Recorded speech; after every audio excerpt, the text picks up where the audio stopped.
Hello and welcome to session 7, subdomains. We're getting quite deep in now.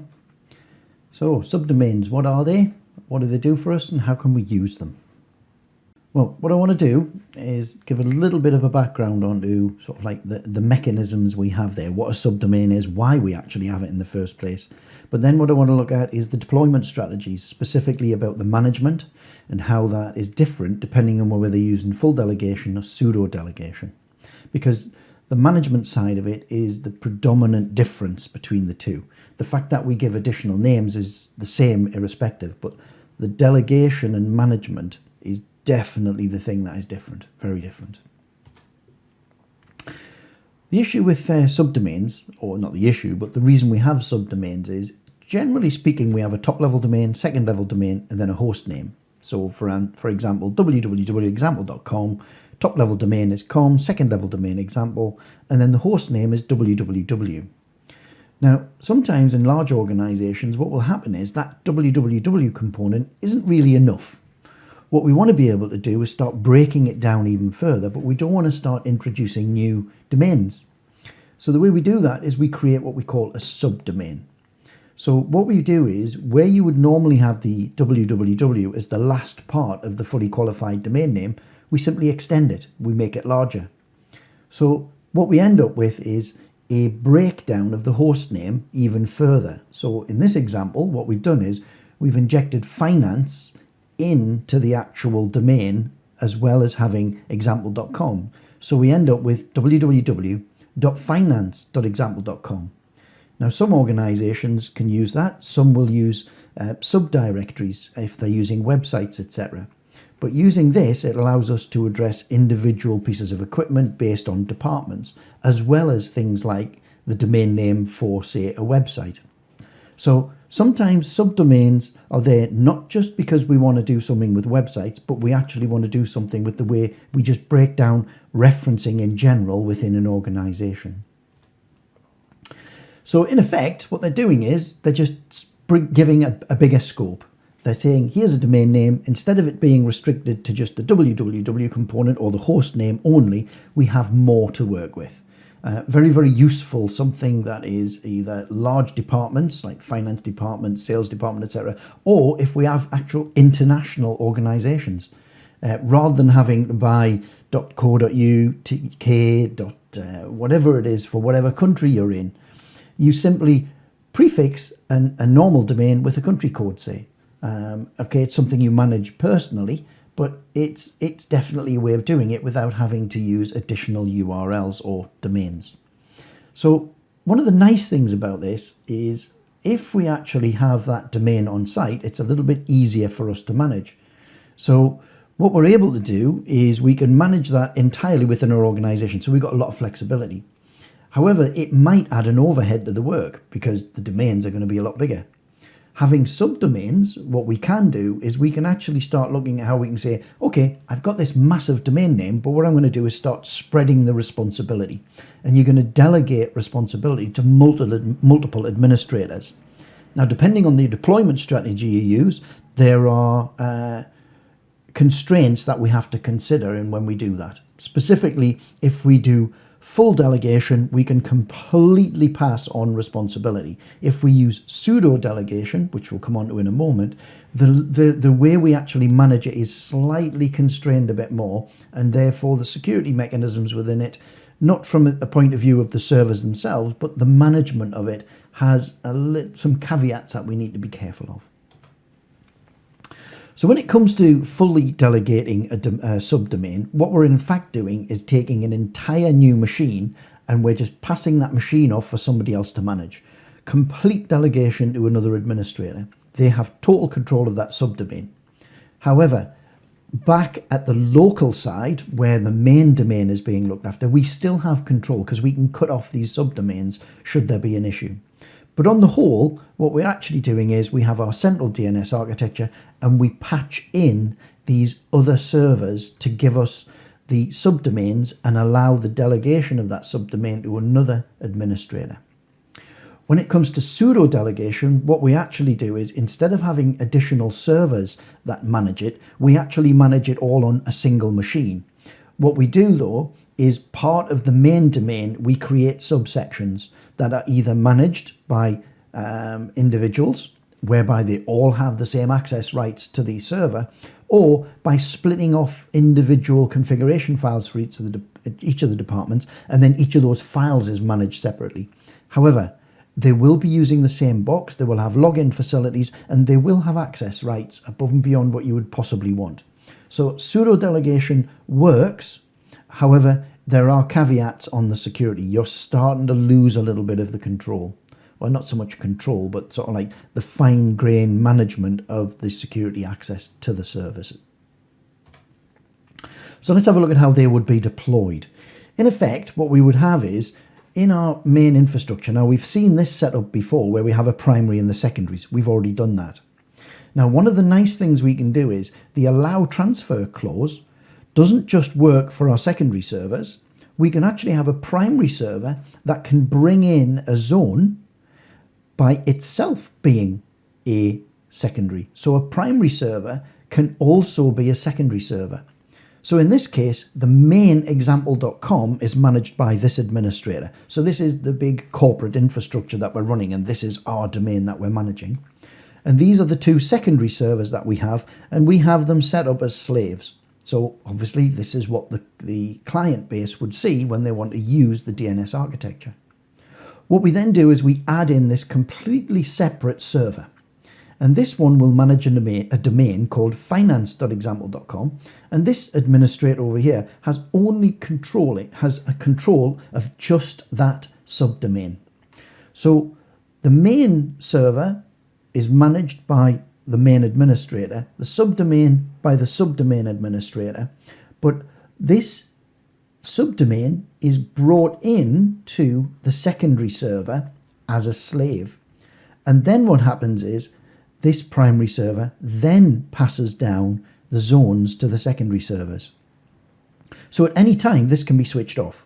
And then the secondaries will only be able to support example.com, not finance.example.com. So full delegation, we have the main architecture here, and then we bolt on the subdomain. And this could be multiple subdomains on this infrastructure, or we could have separate servers managing each of the subdomains. We have that flexibility and control.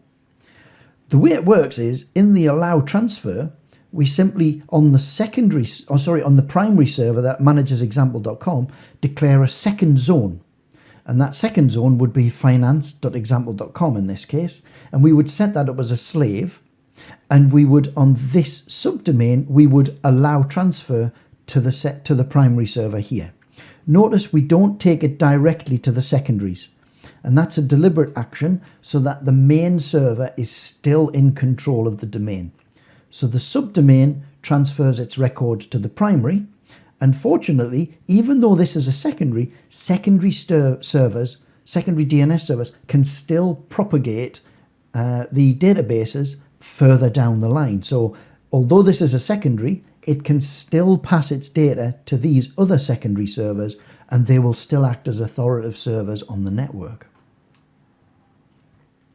So, for example, what we need is to have a look at how we're going to configure this. So let's have a look at 4 domain name servers providing a fully integrated, resilient, fault-tolerant DNS architecture supporting subdomains. It's getting complicated now. Okay, what we're going to have is we will have our primary server has IP address 101.28. Now, when we look at the workshop, we'll be using completely different IP addresses depending on where you are. So they may be on your own network, they may be in the lab network, wherever they are. So what have we got? The primary server, and that has an address, and it is authoritative for example.com, slave for finance. We have a secondary server with an IP address of 29, another secondary server with 30. Now we're only going to build these 2 here. Because this is basically a direct replication of this one, as we've seen when we built the secondaries before.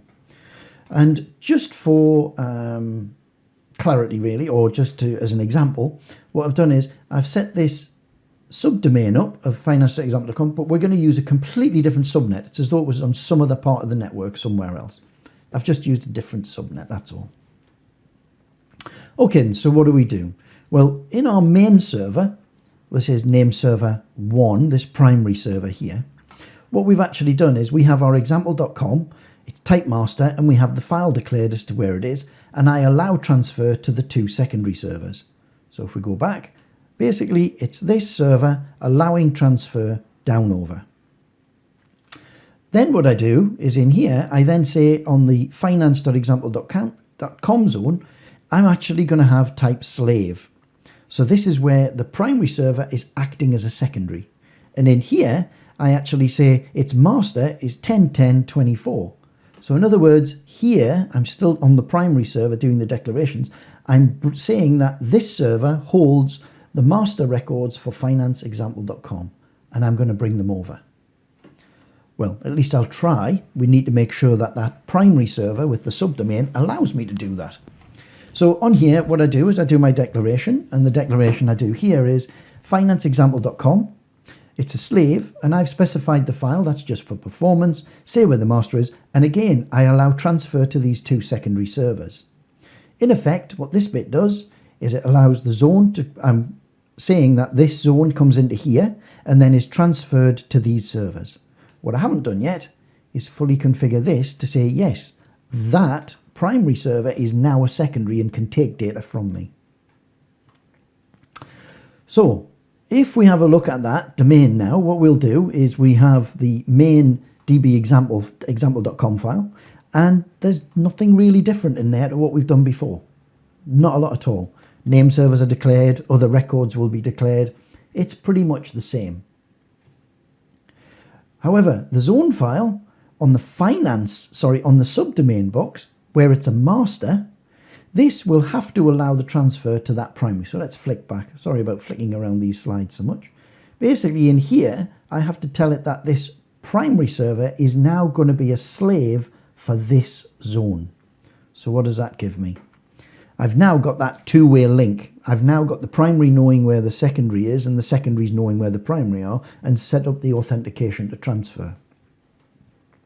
So master, file, and allow the transfer. So what does that file look like? Well, in the origin, what we have now is finance.example.com. So this is where we put the subdomain in for the full delegation. So this database file on that server will be totally controlled by the secondary subdomain administrator. We have the usual records in here for the SOA records, so we can control its transfer. And then in here, we specify, you notice the name server records in here are exactly the name server records that I would use for the main zone. In other words, if anybody queries finance.example.com and says, where are your name server records, they're on exactly the same servers as where the other secondary servers are, or where the other primary server is passing or delegating or allowing the transfer of the records to. So everything is now pointing to those two servers for the actual client machines to actually use. On top of that, though, we can put in the additional records that are specific for this infrastructure or that section of the network. So say they had their own FTP servers on that subnet somewhere, we can put those records in as well. So that all works so far. So what have we got? This primary is managing the domain. It's telling all the clients from that domain that these are the name servers.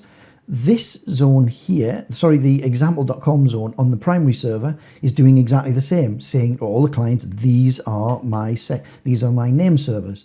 So these two servers can be hidden away somewhere on the network. And the only thing that's allowing the only thing that is going to distribute records are these two secondary servers. So this could be anywhere. So what next? So that's how we would do it as a fully delegated infrastructure.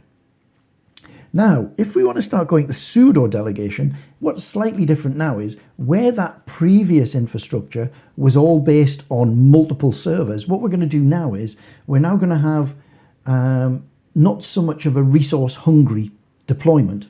In other words, we're going to take this primary server and it's going to be authoritative for example.com and finance.example.com. And there are two ways we can do this depending on how much control we want. One way we can do it is we have a single zone file, example.com, that does everything. The other way we can do it is we can have two files, one of them running example.com and the other one doing finance.example.com. if we use an additional, what we call include file, what we can do is we can set access rights to this individual file, and we do have the ability then to have another administrator who can only control that. But they do have access to that main server. So there are sort of, we are starting to relax the security a little bit by allowing more people to manage the infrastructure. However, it may be a solution that works for that organization. So the main administrator would look after the entire infrastructure itself, and this one sort of zone file would be given to somebody else to manage. But this primary server would actually pass the records, and it's the only server we would have. And it's authoritative for both. So it's no longer a slave for this other zone.